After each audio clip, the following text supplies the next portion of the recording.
আসসালামু আলাইকুম রহমতুল্লাহি বারাকাতুহু।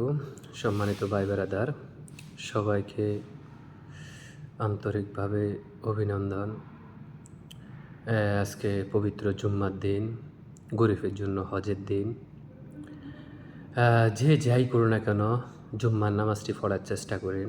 যার কারণ হচ্ছে যাই 3 শুক্রবার জুম্মার নামাজ যে ব্যক্তি মিস করে তার মুসলমানের খাতায় নাম থাকে না।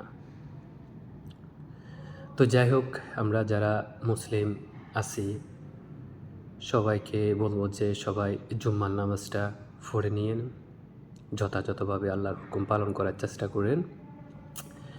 একে অপরের জন্য দোয়া করবেন, ইনশাআল্লাহ আমরা আপনাদের জন্য দোয়া করব, আপনারাও আমাদের জন্য দোয়া করবেন।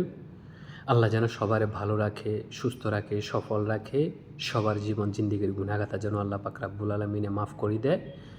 আর যার যার আব্বা আম্মুর জন্য দোয়া করবেন, সবাই যার যার নিজ দায়িত্বে। হ্যাঁ, তো যাই হোক, আমি বেশি কথা বলবো না, এতটুকুই আমার কথা ছিল।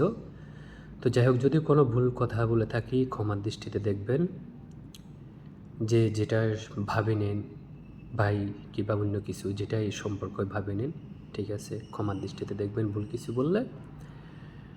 তো যাই হোক, আসসালামু আলাইকুম রহমতুল্লাহি বারাকাতুহু।